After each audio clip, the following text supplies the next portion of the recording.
Chapter 11. Convergence.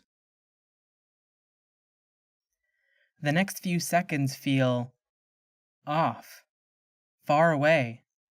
In them, Tim collects his sneakers and his pitchfork. He scans his surroundings.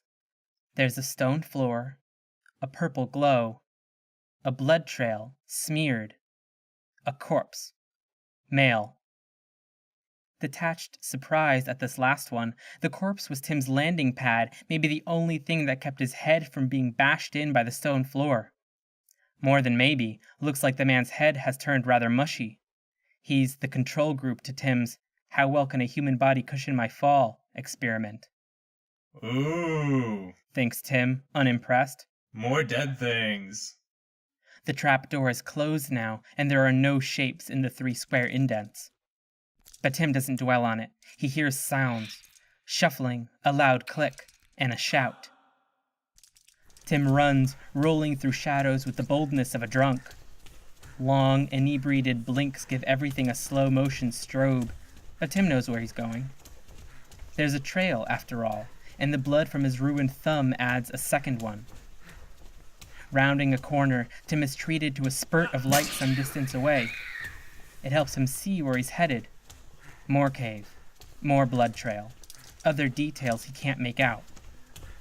Not all that helpful, really. He thinks. Who's clicking and skittering?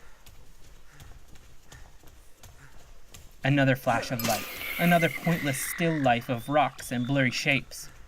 Scraping, grunting, a squelch and a thud. None of these sounds are descriptive. Tim complains.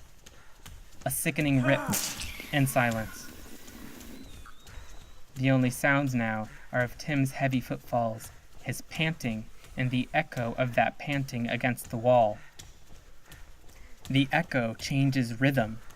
It's not an echo. As Tim crosses open ground, losing track of all walls, there's a wet sound, cutting or tearing. There's shuffling, the wheeze of cloth on cloth, like clothes moving. And then, Tim hears a sigh. It is human. How big is this fucking cave? Tim thinks. All of this is just stupid. It's taking too long. But then there's a wall, and Tim throws up his hands just in time to slap them, hard, against the cool stone, bringing himself to an abrupt halt. In the aftermath of a full-tilt run, Tim is panting heavily. His shoeless feet ache. He leans against the wall, letting his pitchfork do the same. After a moment, Tim looks up. He sees Daniel.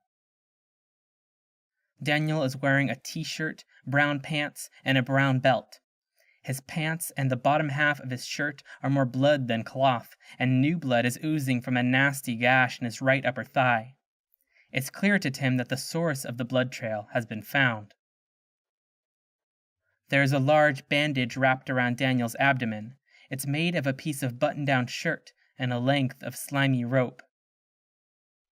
In addition to the blood, Daniel's clothes are specked with black liquid, and his arms are coated in it. All in all, the top part of Daniel's t-shirt is the only area of him that's remotely clean. Daniel is clutching a sharp rock in his right hand and a shield-like object in his left. 3 additional such objects are hanging from the drawstrings of a large leather backpack that Daniel is wearing. Daniel is standing over 2 corpses, both of which have the body structure of beetles, really, really big beetles. A third is lying on the ground between Tim and Daniel. Tim's eyes are drawn to Daniel's left hand. There's a blood-soaked bandage wrapped around his thumb.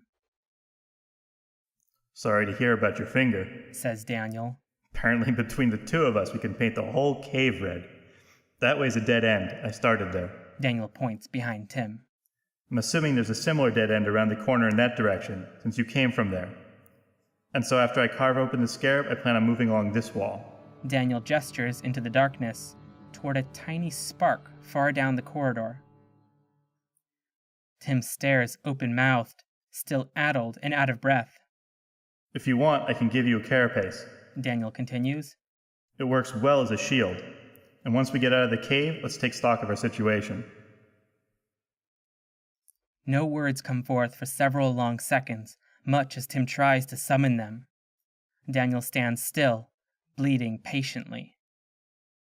For Tim, it feels like eons have passed since he saw another living person, and now that there is one before him, he can hardly believe he's real. Daniel's presence begins pulling Tim from his daze, making it vital to sober up, or at least fake it as hard as he can. There is so much wrong with this moment, with the past few hours, and seeing something from Tim's past life, his real life, before all this, that makes that wrongness stand out more than ever. Tim's first coherent thought is that he's probably concussed.